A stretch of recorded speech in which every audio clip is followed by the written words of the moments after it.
Welcome to sports live presented by white plus pro sensitive toothpaste. আপনাদের সঙ্গে আছি আমি রঞ্জন শান্ত।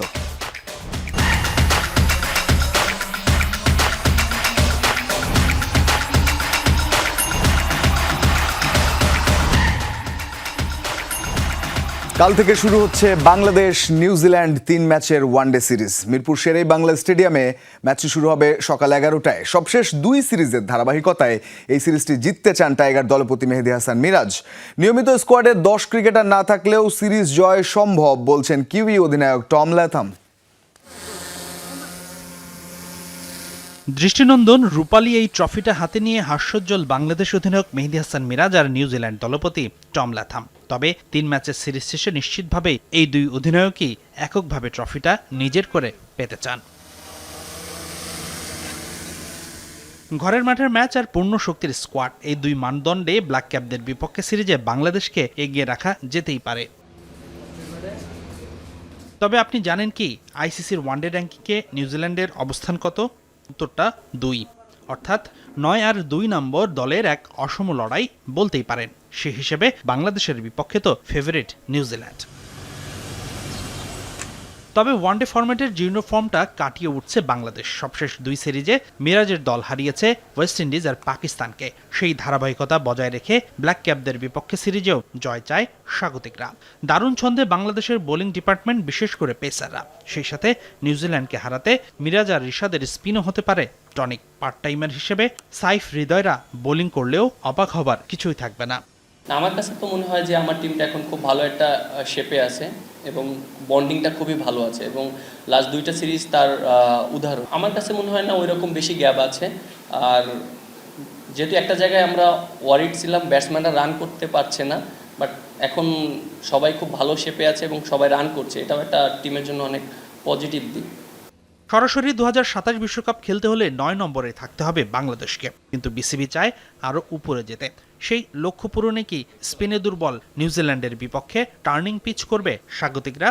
উত্তরটা না বলছেন মেহেদী হাসান মিরাজ। সবশেষ পাকিস্তান সিরিজের মতোই স্পোর্টিং উইকেট চান তিনি।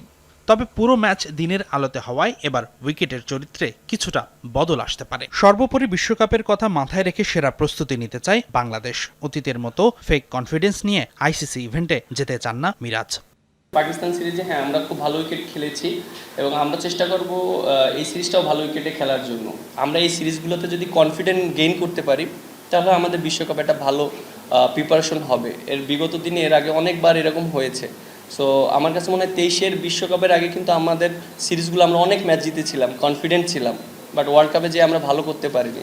আইপিএল ও পিএসএল খেলতে এই মুহূর্তে নিউজিল্যান্ডের নিয়মিত স্কোয়াডের 10 জন ক্রিকেটার বাইরে, কিন্তু বর্তমান স্কোয়াডের ক্রিকেটাররা অনভিজ্ঞ নয় মোটেও। তাই তো 2023 সালের সবশেষ বাংলাদেশ সফরের মতো এবারও সিরিজ জয় করতে চান টম ল্যাথাম। তবে বাংলাদেশের এবারের দলটা বেশি ভারসাম্যপূর্ণ বলছেন কিউই দলপতি। ভারসাম্যের দিক থেকে বাংলাদেশের এবারের দলটা বেশ গোছানো। তাদের পেস ও স্পিন 2 বিভাগই যে কোনো পরিস্থিতিতে মানিয়ে নিতে পারে। আর এবারের ম্যাচ হচ্ছে দিনে। আমার মনে হয় না অতীতে এখানে খুব বেশি হয়েছে এমন সময়ে। আমার অভিজ্ঞতা নেই দিনের ম্যাচ খেলার। দ্রুত কন্ডিশনের সাথে মানিয়ে নিতে হবে। হাসানুর রহমান, যমুনা স্পোর্টস, ঢাকা। নিঃসন্দেহে নিউজিল্যান্ড ওয়ানডে ফরম্যাটে স্বাভাবিকভাবেই ফেভারিট দল। তবে ঘরের মাঠে বাংলাদেশ দলও ছেড়ে কথা বলবে না, অন্তত পাকিস্তান এবং ওয়েস্ট ইন্ডিজ সিরিজ তাই বলে।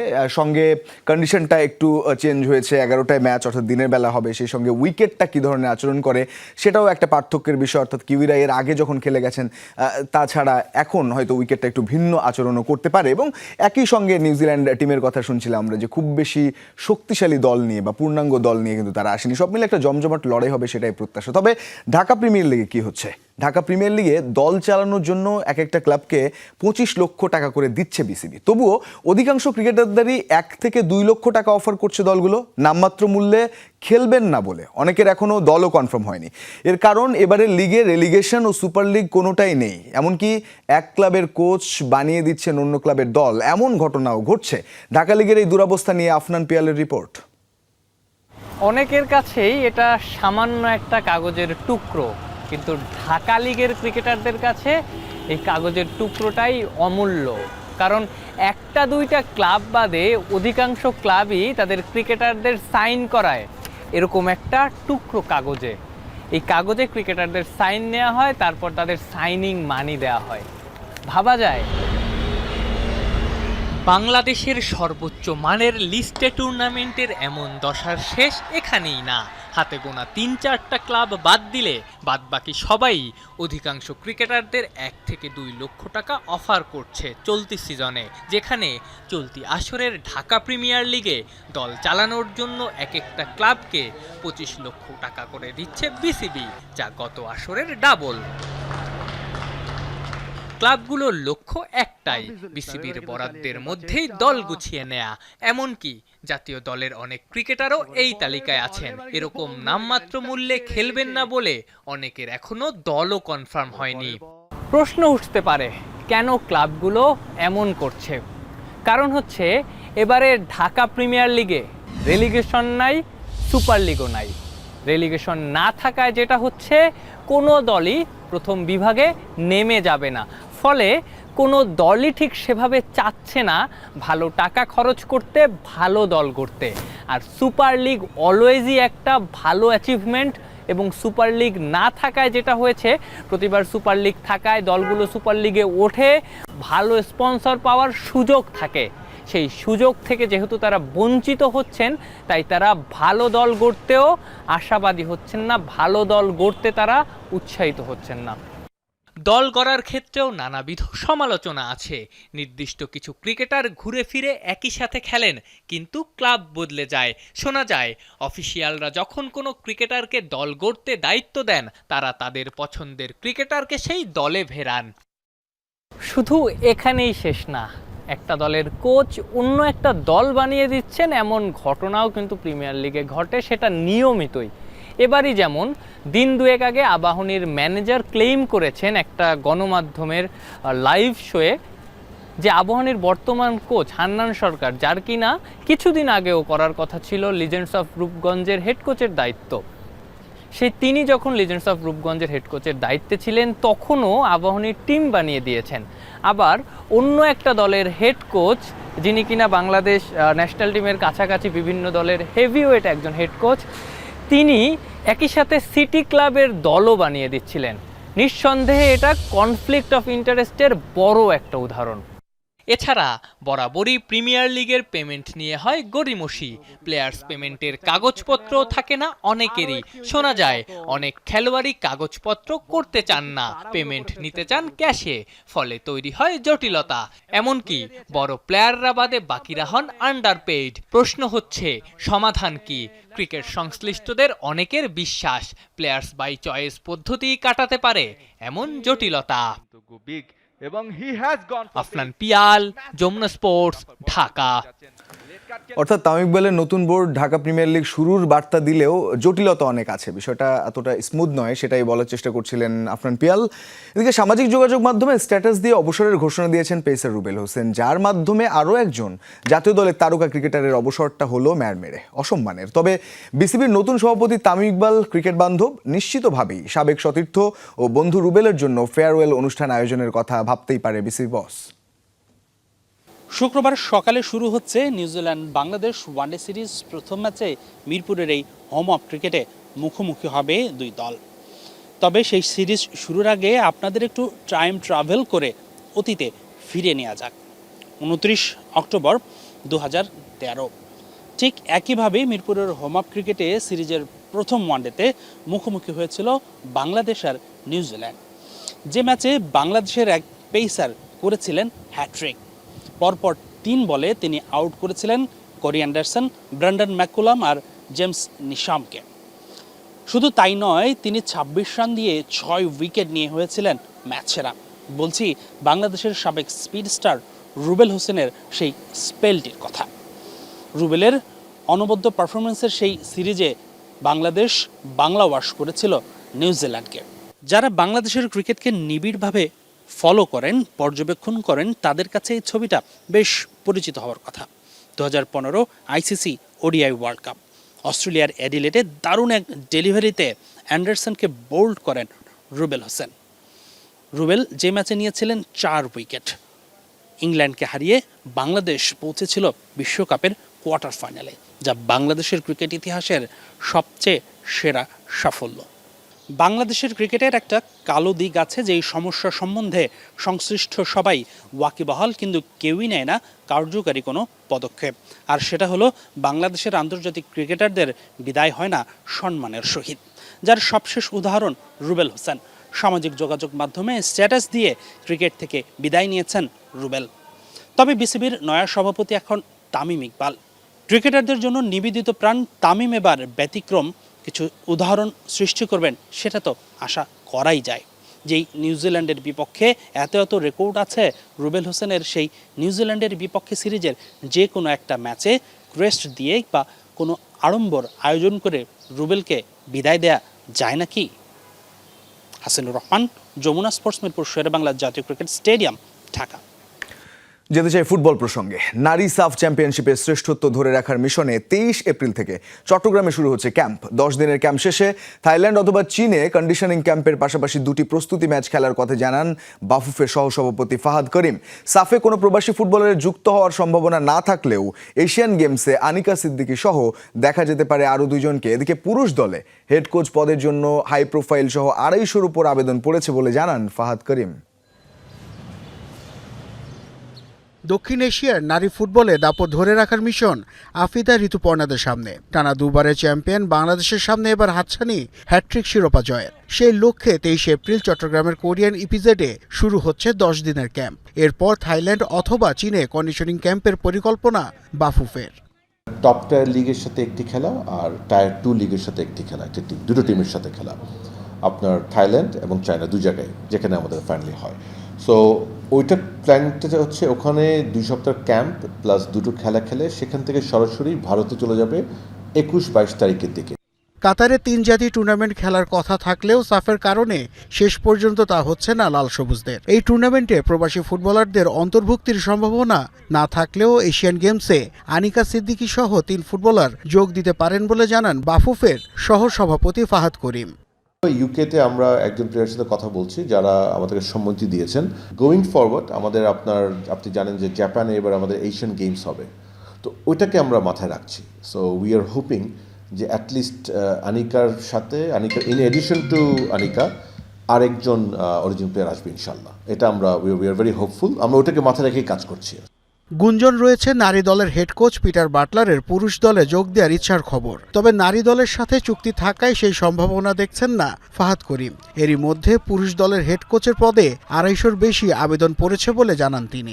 আমি কিন্তু I am absolutely fine personally with Peter Butler's performance, because আপনাকে বুঝতে হবে উনি একটি নয় দুটো টিমকে এশিয়া কোয়ালিফাই করিয়েছে।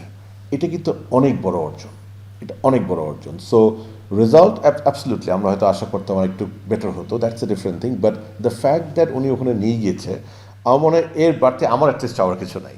নারী সাফের শ্রেষ্ঠত্ব ধরে রাখার চ্যালেঞ্জ আর পুরুষ দলের জন্য যোগ্য কারিগর খুঁজে বের করা, আপাতত এই 2 মিশনকেই বেশি গুরুত্ব দিচ্ছে বাফুফে। নাসিফ শুভ, যমুনা স্পোর্টস, ঢাকা। চলতি শতাব্দীতে পঞ্চমবারের মতো ট্রফিহীন মৌসুমের দ্বারপ্রান্তে রিয়াল মাদ্রিদ। সবশেষ চ্যাম্পিয়ন্স লিগের শেষ 8 থেকে বিদায় নিয়েছে ক্লাবটি। এর আগে স্প্যানিশ সুপার কাপ ও কোপা দেল রে থেকেও ফিরেছে শূন্য হাতে। লা লিগায় ট্রফি জয়ের সম্ভাবনা শুধুই কাগজে কলমে। 9 পয়েন্টে পিছিয়ে চিরপ্রতিদ্বন্দ্বী বার্সেলোনা থেকে, আর তাতেই চাকরি হারানোর শঙ্কায় কোচ আরবেলোয়া। শেষ মুহূর্তের গোলে বায়ার্ন মিউনিখের কাছে হার। চলতি মৌসুমে শিরোপার শেষ স্বপ্নটাও যেন ধূলিসাৎ রিয়াল মাদ্রিদের। চ্যাম্পিয়ন্স লিগের শেষ 8 থেকে বিদায় নিশ্চিত হলো সর্বোচ্চ 15 বারের চ্যাম্পিয়নদের, আর তাতেই আরও একবার ট্রফিবিহীন মৌসুমের দ্বারপ্রান্তে লস ব্লাঙ্কোস। লা লিগায় চিরপ্রতিদ্বন্দ্বী বার্সেলোনার চেয়ে 9 পয়েন্ট পিছিয়ে গ্যালাক্টিকোস। হাতে আছে মাত্র 7টি ম্যাচ। অবিশ্বাস্য কোনো মিরাকল ছাড়া এই ব্যবধান ঘুচিয়ে শিরোপা জেতা প্রায় অসম্ভব। আর তেমনটি হলে এই শতাব্দীতে মাত্র পঞ্চমবারের মতো কোনো ট্রফি ছাড়াই মৌসুম শেষ করতে হবে 15 বারের ইউরোপ সেরাদের। এর আগে 2004-05, 5-6, 9-10, 20-21 মৌসুমেই কেবল শিরোপা জিততে পারেনি রিয়াল মাদ্রিদ। অথচ মৌসুমের শুরুটা ছিল দুর্দান্ত। জাভি আলোনসোর অধীনে বার্সাকে হারিয়ে লিগ টেবিলের শীর্ষস্থানটাও ছিল দখলে। এরপর স্প্যানিশ সুপার কাপে বার্সেলোনার কাছে হেরে দলের বিদায়ের সঙ্গে চাকরি যায় আলোনসোরও। তবে কোচ পরিবর্তন করেও ভাগ্য বদলায়নি। নতুন কোচ আরবেলোয়ার অধীনেও হোঁচট। শুরুটা দ্বিতীয় বিভাগের ক্লাব আলবাসেতের কাছে হেরে কোপা দেল রে ট্রফি হারিয়ে সবশেষ চ্যাম্পিয়ন্স লিগের শেষ ৮ থেকে বিদায়। লা লিগা জয়ের সম্ভাবনা সেটিও শুধু কাগজে কলমেই। এমনকি যেসব মৌসুমে তারা লিগ, কোপা দেল রে বা চ্যাম্পিয়ন্স লিগ জিততে পারেনি, সেসব মৌসুমে রিয়াল মাদ্রিদ অন্তত UEFA super cup, FIFA club বিশ্বকাপ বা স্প্যানিশ সুপার কাপ জিতেছিল। 2003-04, 8-9, 12-13 ও 24-25 মৌসুমে এই টুর্নামেন্টের কোনো একটি জয়ই ছিল তাদের একমাত্র শিরোপা সাফল্য। এবার সে সম্ভাবনাও ফিকে স্প্যানিশ জায়ান্টদের। আর তাতে একটা বিষয় পরিষ্কার, চাকরি হারাতে যাচ্ছেন কোচ আরবেলোয়া। এর আগে ট্রফিহীন মৌসুম উপহার দেয়া কোনো কোচকেই ডাগ আউটে রাখেনি রিয়াল মাদ্রিদ। জিদান, পেলেগ্রিনির মতো কোচরাও আছেন সে তালিকায়। মুজরাবেন তারেক, যমুনা স্পোর্টস। ঘোষণা করা হয়েছে ক্যারিবিয়ান প্রিমিয়ার লিগ 2026-এর সূচি ও ভেন্যু। আগামী 7 আগস্ট থেকে শুরু হতে যাওয়া এই টুর্নামেন্ট অনুষ্ঠিত হবে ক্যারিবিয়ান দ্বীপপুঞ্জের 8টি দেশে। এর আগে কখনোই এতগুলো দেশে আয়োজিত হয়নি সিপিএল। এছাড়া এবারই প্রথম 7টি ফ্র্যাঞ্চাইজি অংশ নেবে। আগে 6টি দলের সাথে নতুন দল হিসেবে যুক্ত হচ্ছে জ্যামাইকা কিংসম্যান। 7 আগস্ট টুর্নামেন্টের উদ্বোধনী ম্যাচে জ্যামাইকা কিংসম্যান মুখোমুখি হবে অ্যান্টিগুয়া ও বারবুডা ফ্যালকনসের। টুর্নামেন্টের এলিমিনেটর, 2টি কোয়ালিফায়ার এবং ফাইনাল অনুষ্ঠিত হবে বার্বাডোজের কেনসিংটন ওভালে। 16 থেকে 20 সেপ্টেম্বরের মধ্যে শেষ হবে এই শিরোপা লড়াই। টুর্নামেন্টের গত আসরে বাংলাদেশের একমাত্র প্রতিনিধি ছিলেন সাকিব আল হাসান। মধ্যপ্রাচ্যে চলমান সংঘাত সত্ত্বেও 2026 ফুটবল বিশ্বকাপে ইরানের অংশগ্রহণ নিয়ে কোনো অনিশ্চয়তা নেই বলে দাবি করেছেন ফিফা সভাপতি জিয়ান্নি ইনফান্তিনো। ইরানের অংশগ্রহণ নিয়ে প্রশ্ন ওঠে যুক্তরাষ্ট্র ও ইসরায়েলের সঙ্গে চলমান সংঘাতের কারণে। নিরাপত্তা পরিস্থিতি নিয়ে উদ্বেগ থাকলেও ফিফা এ বিষয়ে আশাবাদী। ফিফা প্রধান বলেছেন, টুর্নামেন্ট শুরুর আগেই পরিস্থিতি স্বাভাবিক হয়ে আসবে। সংঘাতের কারণে ইরান একসময় তাদের ম্যাচ অন্য দেশে সরানোর প্রস্তাব দিলেও তা প্রত্যাখ্যান করে ফিফা। পরে সাময়িক যুদ্ধবিরতি কার্যকর হওয়ায় পরিস্থিতি কিছুটা স্থিতিশীল হয়েছে। 15 জুন ক্যালিফোর্নিয়ায় নিউজিল্যান্ডের বিপক্ষে ম্যাচ দিয়ে বিশ্বকাপ অভিযান শুরু করবে ইরান। এরপর 21 জুন একই ভেন্যুতে তাদের প্রতিপক্ষ বেলজিয়াম এবং গ্রুপ পর্বের শেষ ম্যাচটি তারা খেলবে 26 জুন সিয়াটলে মিশরের বিপক্ষে। ডান হাতের ইনজুরির কারণে বার্সেলোনা ওপেন থেকে নিজের নাম প্রত্যাহার করে নিলেন বর্তমান বিশ্বের 2 নম্বরের টেনিস তারকা কার্লোস আলকারাজ। তার না খেলার বিষয়টি নিশ্চিত করেছে আয়োজকরা। টুর্নামেন্টের প্রথম রাউন্ডে ওটো ভার্টানেনের বিপক্ষে জয়ের ম্যাচে এই চোট পান কার্লোস আলকারাজ। দ্বিতীয় রাউন্ডে চেক প্রজাতন্ত্রের টমাস মাচাকের মুখোমুখি হওয়ার কথা ছিল আলকারাজের। গত সপ্তাহেই মন্টে কার্লো মাস্টার্সের ফাইনালে ইয়ানিক সিনারের কাছে হেরে যাওয়ার পর র্যাঙ্কিংয়ে দ্বিতীয় স্থানে নেমে যান আলকারাজ। সেই হারের 48 ঘন্টা পরই কোর্টে ফিরেছিলেন তিনি। এবছর অস্ট্রেলিয়ান ওপেন ও কাতার ওপেন জিতেছিলেন আলকারাজ।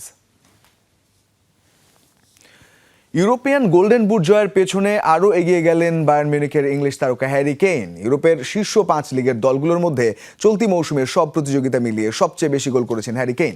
42 ম্যাচে তার গোল 50টি। এরপরে কিলিয়ান এমবাপ্পে, এই ফরাসি তারকা 39 ম্যাচে করেছেন 40 গোল। তালিকায় তৃতীয় ম্যানচেস্টার সিটির আর্লিং হালান্ড 45 ম্যাচে গোল করেছেন 33টি। শুধু বুন্দেসলিগায় কেইন করেছেন 33 গোল। এক মৌসুমে ইউরোপের শীর্ষ 5 লিগে সর্বোচ্চ গোল করার রেকর্ডটি লিওনেল মেসির দখলে। 2011-12 মৌসুমে লা লিগায় মেসি করেছিলেন 50 গোল, 496 গোল করে। ইউরোপের শীর্ষ 5 লিগের সর্বকালের সর্বোচ্চ গোলদাতা মেসি, 1 গোল কম করে 2 নম্বরে রোনালদো। এই ছিল আজকের স্পোর্টস লাইভ। এতক্ষণ সঙ্গে থাকার জন্য ধন্যবাদ সবাইকে।